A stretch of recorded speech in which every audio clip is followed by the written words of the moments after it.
Good morning. You are getting poked by Laura. Is it still morning? Oh my gosh, barely. Okay. So first, go to my YouTube. Please subscribe. I am looking to get 1,000 followers. As of today, I have 110. So I'm just over 10% of the way to my goal, but I'd like to really get there fast. YouTube is cool because it's exponential. So the more followers I get, the more they show my videos, especially if I'm consistent with posting, which I am very consistent. I'm doing 5 days a week. And you don't have to watch my stuff on YouTube. Just subscribing alone will help. But if you prefer to listen, then go to Patreon, become a member there. That's free. YouTube really is for me to get paid for what I do, for the work that I do, because I'm not relying on donations through Patreon. I want to give you my material for free. I want you to pass it on for free. I want to expand my listenership. So subscribe, join, become a member, all the things. It's free to do so. Thank you so much. And pass me on to people that you might care about. Today, I want to talk about emotional diagnosis. We can call that psychospiritual. There's lots of different ways to talk about the type of diagnosis that I do. But I really want to get into it a bit because I'm inspired by spring. I'm inspired by some books that I'm reading at the moment. I happen to be rereading 2 books. One, I think I've probably read it 3 times, but it always sinks in on a different level because my understanding of the medicine changes, my understanding of myself changes, my understanding of life, everything. So there's a lot of meaning in this book for me. I've read it to you quite a bit on this podcast. It's called 5 Spirits, The Alchemical Acupuncture for Psychological and Spiritual Healing. So it really connects into the way that I diagnose. And one thing I tell people about my I don't often get nerdy and explain to people how I diagnose because it really doesn't matter to people how I diagnose. What matters to people is if they feel comfortable around me, if they feel safe around me, and if they trust me to help them and to be a guide and a teacher for them. So them understanding the nitty-gritty about how I diagnose doesn't necessarily matter, but sometimes it is important that people have some concept of how I am different and how I might stand out from other practitioners, be they a Western medical allopathic practitioner, be they another doctor of Chinese medicine, whatever it is. So I want to talk about that a little bit, and I want to talk about it in relation to where we are in time right now with spring being here. I'm sitting on a Vermont hilltop right now, and the wind is absolutely howling. Like it's coming through my window. The window's not well insulated. They need to work on it. So there's a breeze coming through, and I don't know if you can hear. Wait, listen. I'll put the microphone over there. Hold on.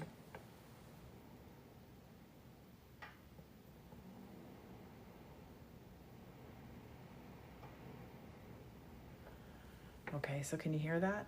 So those are the winds of spring. Those are the winds of change. Spring winds are very, very impactful. Like if you've ever been like on a frozen ground, like Vermont in the winter, and you have wind that comes across, the wind is very cutting and biting. There's nothing growth oriented about it. It just cuts through your body. You better have down on, right? It's a very different wind than the winds of spring, than the winds of things that are pollinating, the winds of spring, than the winds of things that are pollinating and of, birds and that aliveness that spring brings. And that kind of energy and wind in particular are associated with the liver. And the liver, as we've talked about, is associated with springtime. What does that mean? It means that the energy of the liver, we have a rhythm in our bodies. We have a clock, right? There's the circadian rhythm, what happens with the sun and how that changes all of the carbon beings on Earth, right? If you follow blades of grass or flowers, they will be closed when the sun is not open, and then as the sun comes, they open.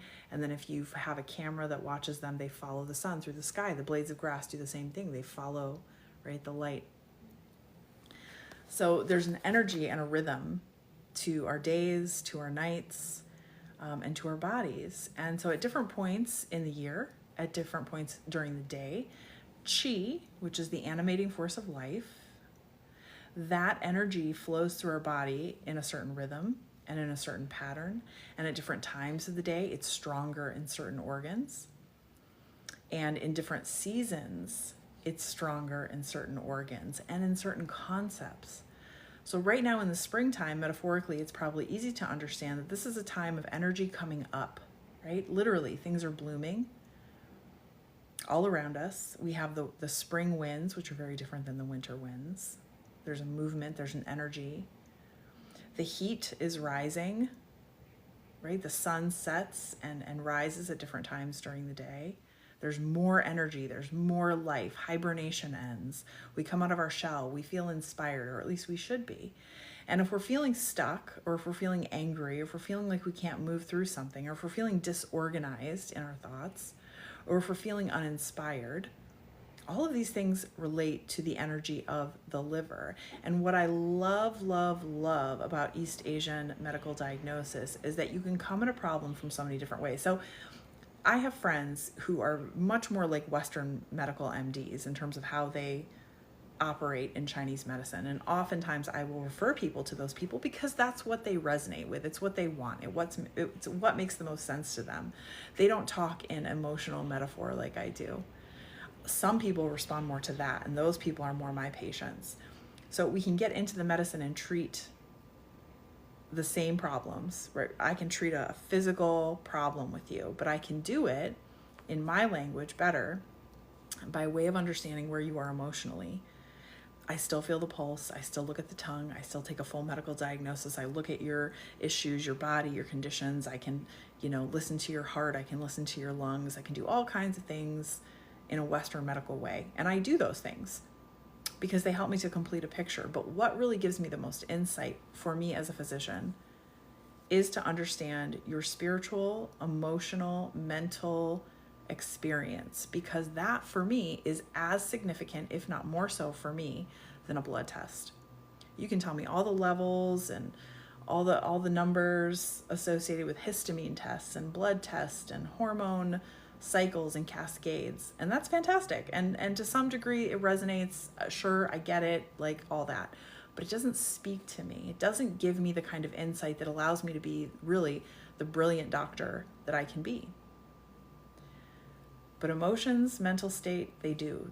I get it. It's a poetry that speaks to me. So the liver, it resonates with wind, and it resonates with wood.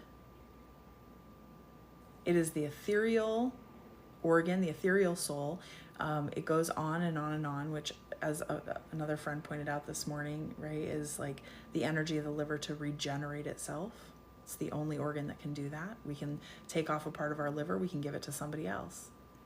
And it's really interesting when you follow organ transplant people to see how the different aspects of the emotions of that liver, the spirit of that organ, whichever it is, how that can then resonate in the other person. For instance, I know a lot of people who've had liver transplants and who have given their livers, and they will often connect with those people through dreams because the liver is hugely responsible and in charge of dreams. And we're going to talk about that a little bit here because I want to give you some concrete examples. Now, I can get really ethereal and kind of get off in my head. I'm better with this stuff in my being, in my body, as I write notes and I take notes and I diagnose. Like, that's where it makes the most sense. When I try to talk about it, it can get a little bit wild and out there, because it is wild and out there. It's very deep stuff, and I do my best to make it succinct and make it tangible for you. But the point here, if you love the poetry of it, fantastic. But the point I'm trying to make here for people who don't understand this type of diagnosis, who don't understand this type of medicine, and who might not understand how it can really benefit and change your life, is the connection between those emotions and then the physiological functions of the organs. So let's say you're having heart issues, liver issues, kidney issues, or digestive issues. Those four in particular.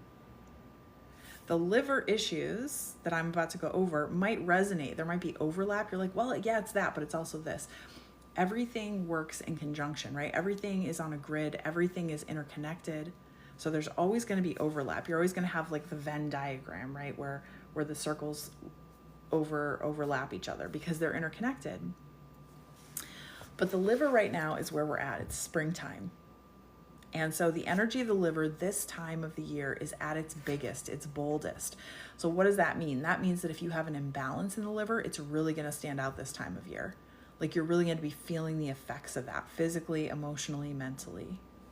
If your liver is very in tune, if your liver is very balanced, then you are also going to be feeling those effects this time of year more than any other time of year. So if you're an artist, let's say, and you're in good health and you take care of yourself mentally, emotionally, spiritually, physically, you're going to be more inspired this time of year, right? This is when people start getting outside. Right? People wake up stiff. They're like trying to get through that cold energy that settles into the body over the winter, maybe more stillness. And so when springtime comes, we want to move, but we're like, oh, we're kind of stuck. So there's a lot of things you can do to assist the liver physically that will also help you mentally and emotionally. And that's really important for the liver, because the liver is responsible and in charge, not just physiologically, but mentally, to carry out the plans of the body and to filter the mind and to help you to see more clearly. And when you are able to see more clearly, when the liver is functioning at its prime optimal place, for whatever that means for you, you can execute your plans. You have the courage to move forward through those plans. You have the clarity to carry them out. It's easy. It just moves. It's like poetry. It just happens. Your life just flows. And at night you can settle into your body and you can sleep and you can rest, and you give safe space for your dreams to be bold, be big, to live, to be safe, to exist. These are some of the functions of the liver. Why?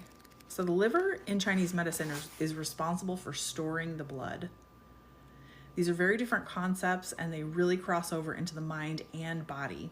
This is something Western medicine does not do really at all. The little bit of understanding they have are just pieces. They don't understand how it all fits together. And this is why often people, when they come to Chinese medicine, they find something different than what they found in allopathic medicine, because allopathic medicine couldn't find a way, because they're only dealing with the structure. They're only dealing with the physicality of the organ. They don't understand the energy of the organ, aka the spirit of the organ, and how that is beyond the tissue.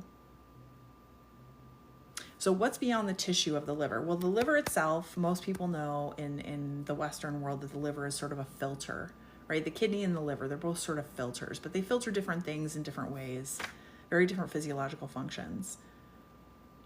But the liver is responsible for assimilating, to a degree, what comes through the blood. So the quality of the blood matters. Where do we get the quality of the blood from? We get the quality of the blood from what we eat. Not just what we eat with our mouth, but what we eat, what we take in, right? The sustenance around us of people, of thoughts, and food. And so all of that, the thoughts, the food, whatever we take in, whatever we chew, whatever we allow into our bodies, if we can then properly digest it, which is a different podcast, then all of that stuff, let's assume it's good stuff, because we're able to separate what we need and what we don't in our small intestine, that then from the small intestine goes right into the bloodstream. And so our blood, the Chinese say the blood carries the emotions. Again, this is another podcast. Why is this not charging? Okay. Is it charging now? Yes, it's charging now. So in the blood, right, is all this possibility of all these things that we've taken in, endless possibilities, different combinations of things that we can learn, we can take in. So how do we make sense of all that information? Well, the liver makes sense of it for us, right? So we take in the sustenance, the nutrients, the food, the ideas, the thoughts, the experiences. We take it, we chew it, we swallow it, we digest it, and then we assimilate that into the bloodstream. So now the bloodstream has all this information, and we're talking literal, and we're talking food, but we're also talking about the ideas we take in. Because you digest ideas and thoughts and experiences the same way you do food.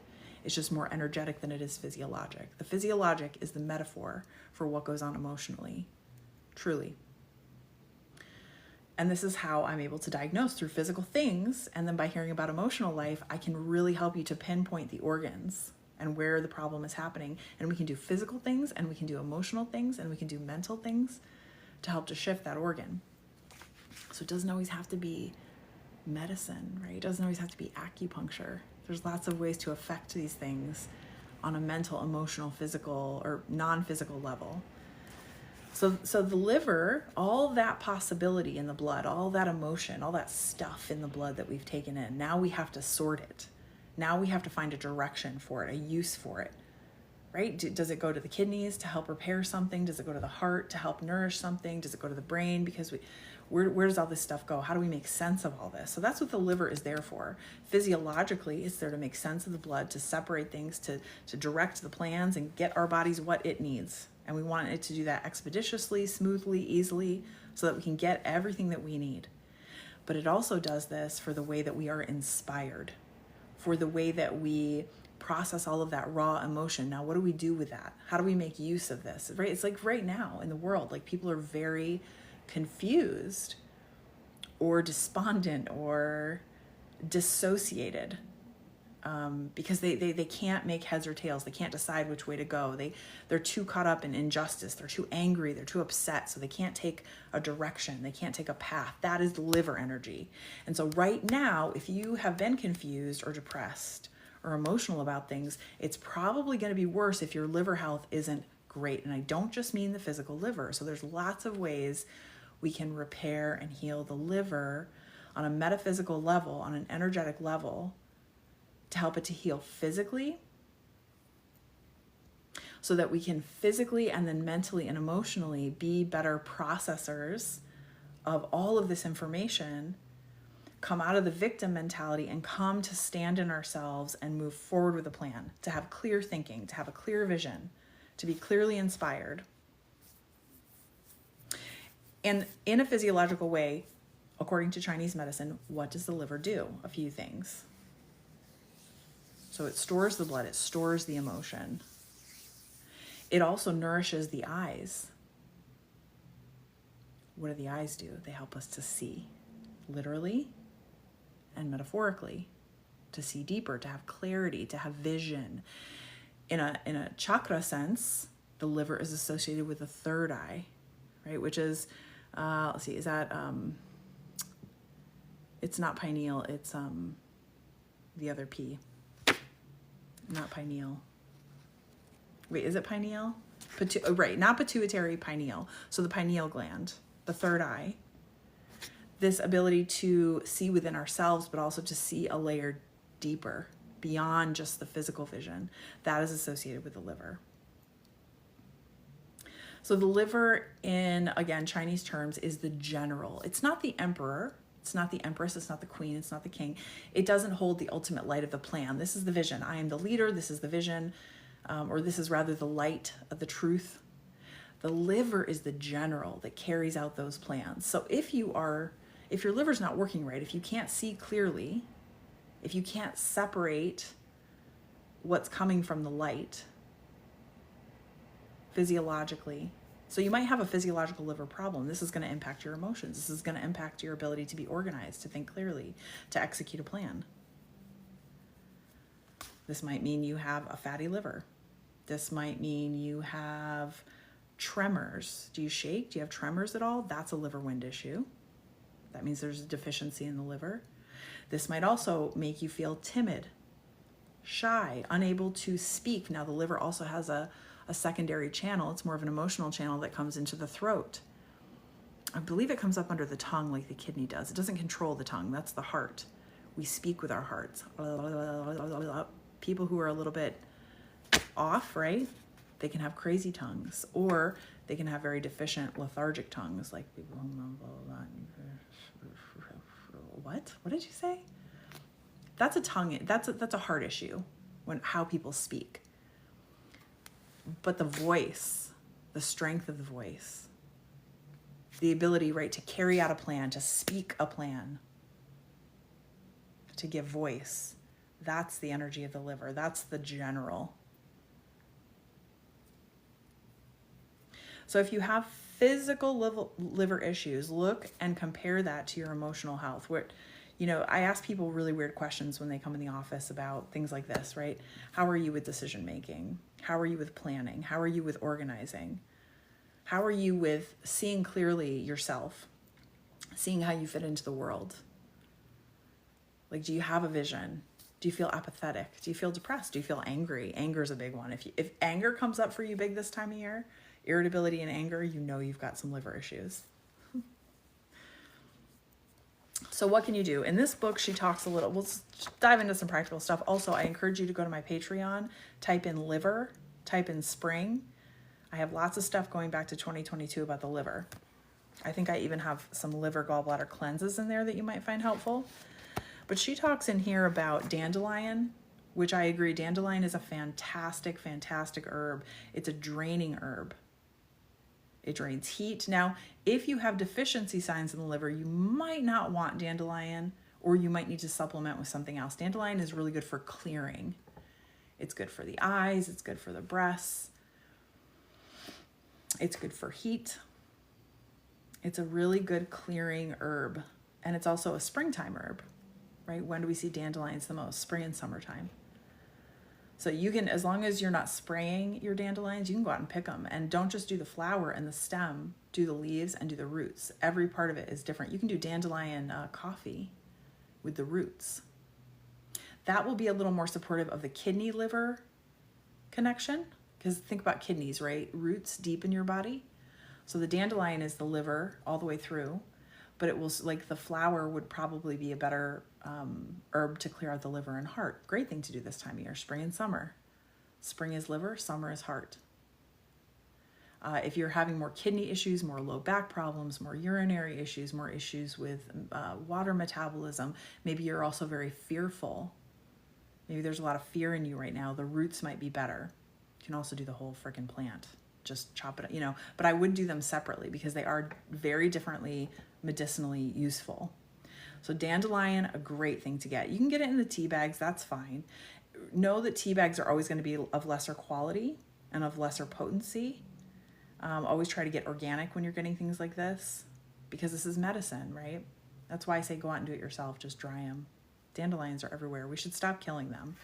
They're amazing. Another thing she talks about is milk thistle. I've never worked with milk thistle. That's more of a Western herb, and I'm trained in traditional Chinese herbal medicine.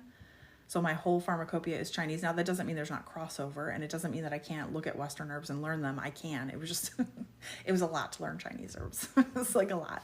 You have to learn the herbs, and then you have to learn the formulas. It's a lot. It's Latin and Chinese.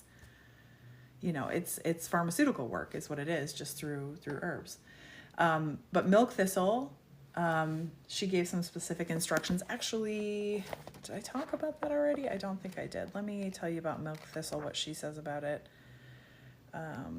Again, I read this book all the time, so you can, Sleeping and Dreaming. Okay, let's take a look. Let me just go over really quick what she says about the liver. So the element is wood. We talked about that. The organ is the liver. The emotion is anger. The psychological functions, vision, imagination, direction, decision-making. Psycho-spiritual issue, finding your true path. So if you're one of these people, I had somebody ask this recently, but many times, how do I find my true self, my true path? Like, what am I meant for? Now the self versus the path, those are two very different things. You don't have to understand or know both, but you have to find something, right? So what's my true path? And that's the liver. The path would mean movement, right? Self is more the heart. That's more the light. That doesn't do anything. It's just, who am I? What is my light?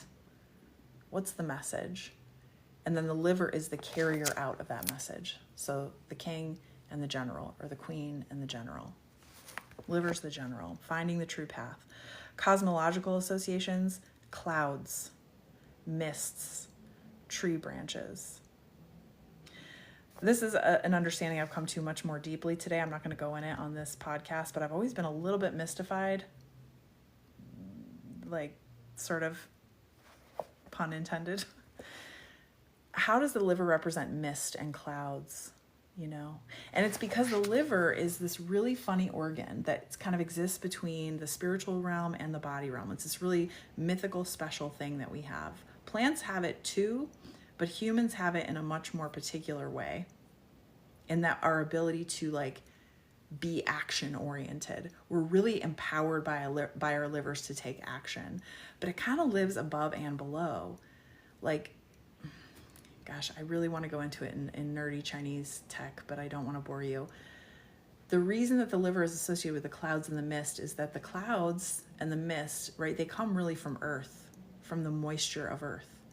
That would be your digestion in your body, if we're doing the metaphor, okay? So that substantive nature of the earth, but the clouds or the mist that rises up to meet the sky, right? So the mist is from the earth. But then the hun is this thing in between where it can like leave the earth, but it's also of the earth.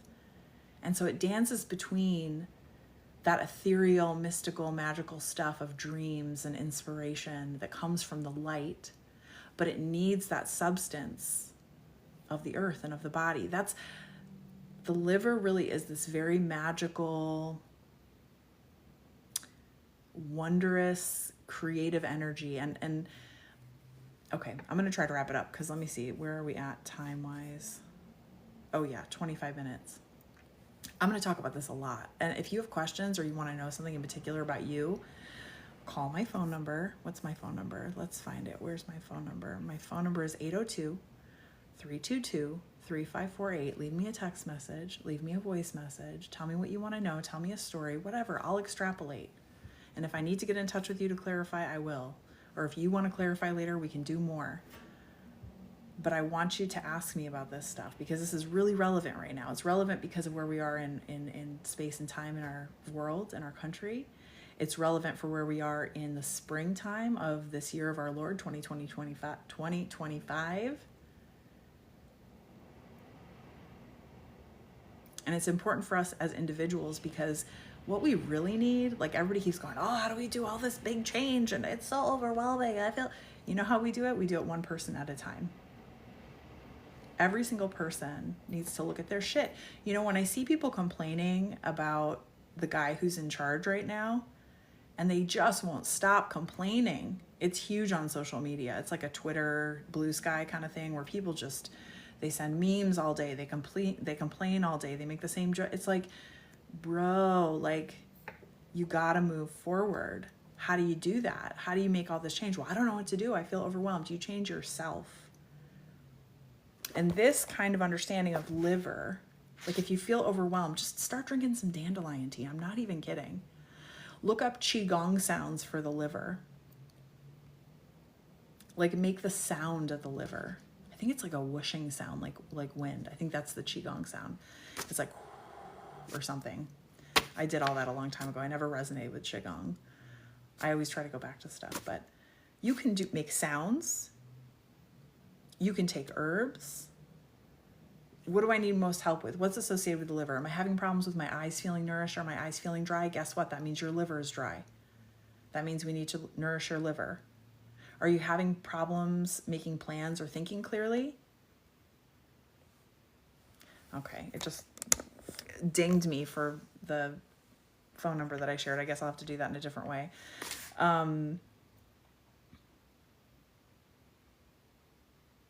Are you having trouble with dreams? Are you having disturbed dreams?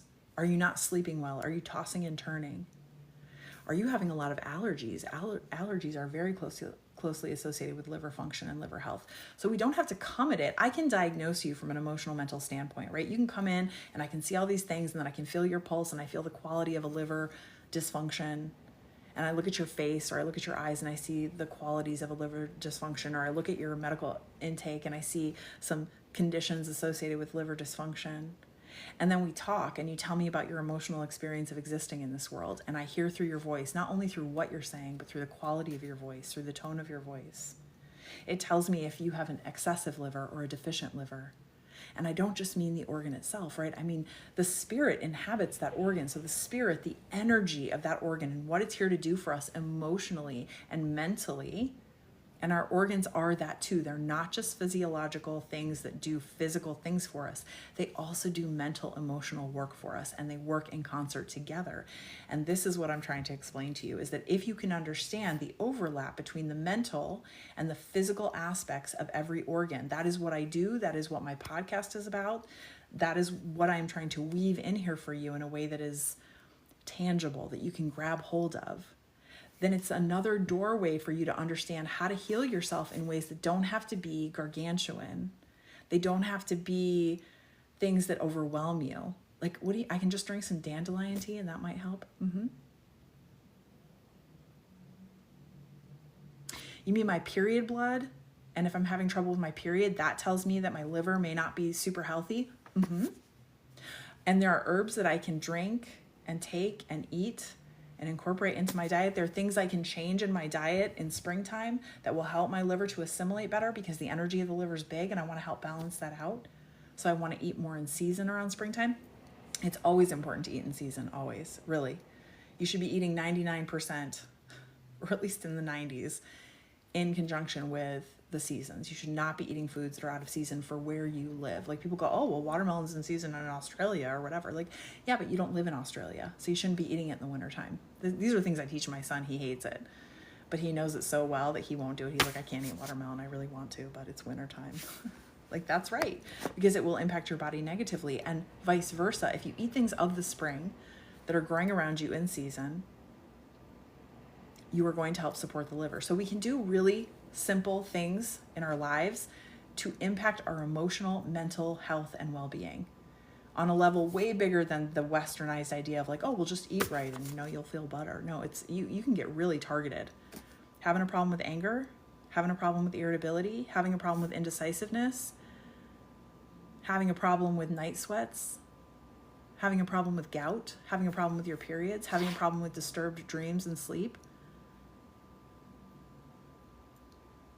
Let's look at the liver. It's springtime. This is the time to focus on the liver. So go back into my archives, look at liver stuff, see what you can find, ask me questions, share my phone number for text messages, for voicemails, send me your questions, send me to your friends, send me to your family, subscribe to my YouTube, become a member of my Patreon. It's all free and you're helping me. You want to help people? You want to help somebody? You want to make the world a better place? Help support me. I need your support. I need your help. Ask me questions. I'll record for you. Thanks for listening. You got poked. Have a good one. Bye-bye.